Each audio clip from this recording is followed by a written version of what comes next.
Good morning বন্ধুরা, শুভ সকাল। আশা করি তোমরা সবাই খুব ভালো আছো, আমিও খুব ভালো আছি। আজ ক্যামেরার সামনে আসলাম না বন্ধুরা, প্রচুর কাজ করতে করতে হাঁপিয়ে গেছি। তা আজকে দুপুরে কী কী মেনু আছে সব কিছু তোমাদের সাথে শেয়ার করব। তাহলে চলো দেখতে থাকো। প্রতিদিনের মতন এক সসপ্যান ভাত হয়ে গেছে। হ্যাঁ, সেটা তোমাদের দেখিয়ে দিই। এই দেখো, এক সসপ্যান ভাত হয়ে গেছে।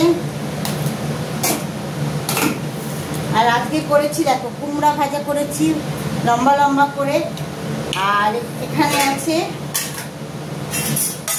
আলু উচ্ছে ভাজা। দেখো আলু উচ্ছে ভাজা হয়ে গেছে। অনেকগুলোই পদ করে ফেলেছি বন্ধুরা। আর বাইরে প্রচণ্ড বৃষ্টি পড়ছে, রোদ হচ্ছে, একটু করে বৃষ্টি পড়ছে, ওয়েদারটা খুব বাজে। আর এখানে করেছি ফুড চাটনি। এর মধ্যে কি বলতো, আঙুর, পাকা আম, বেদানা, আপেল, টমেটো সব দিয়ে করেছি ফুড চাটনি। তাহলে বন্ধুরা এর পরের আইটেমটা তোমাদের সাথে শেয়ার করবো রান্না করতে করতে। চলো দেখতে থাকো।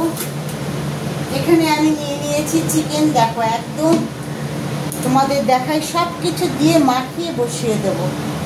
দেখো এখানে সর্ষের তেল, ছোটো ছোটো করে পেঁয়াজ কুচি নিয়ে নিয়েছি, আলু দিয়ে দিয়েছি, আদা রসুন আর পেঁয়াজ বাটা দিয়েছি, আর দিয়েছি টমেটো কুচি, আর জিরে ধনে শুকনো লঙ্কার গুঁড়ো আর লবণ দিয়ে আমি এটাকে একবারে মেখে বসিয়ে দেবো। আলাদা করে আলু ভাজবো না। দেখো সুন্দর করে একদম সব দিয়ে একদম মেখে নিচ্ছি।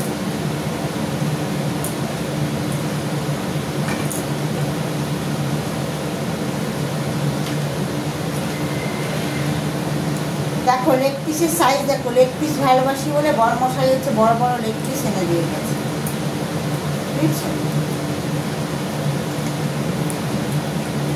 দেখ সব দিয়ে বেশ ভালো করে সুন্দর করে মেখে নিলাম। এবার আমি গ্যাসটা ধরিয়ে বসিয়ে দেবো।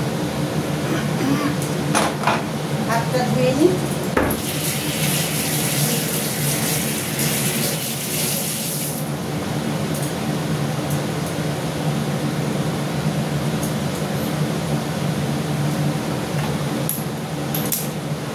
সব দিয়ে বসিয়ে দিলাম। এবার এটা হচ্ছে ভালো করে কষাবো। কষিয়ে আমি হচ্ছে তারপরে জল দেবো। বেশ একদম কষাতে কষাতেই মাংসটা সিদ্ধ হয়ে যাবে। খুব ভালো করে কষাবো। আর নামানোর সময় একটুখানি ঘি আর গরম মশলা দিয়ে নামিয়ে নেব। তাহলে আজকে দুপুরে কী কী মেনু বন্ধুরা সব কিছু তোমাদের সাথে শেয়ার করলাম। যদি তোমাদের ভালো লাগে প্রচুর প্রচুর লাইক করো, সাবস্ক্রাইব করো, আর শেয়ার করতে যেন ভুলো না। কিন্তু তোমরা শেয়ার করছো না, জানি না কেন করছো না। হয়তো আমার ভিডিও তোমাদের ভালো লাগছে না।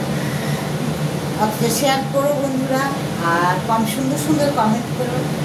তাহলে এখনকার মতো টাটা, বাই বাই।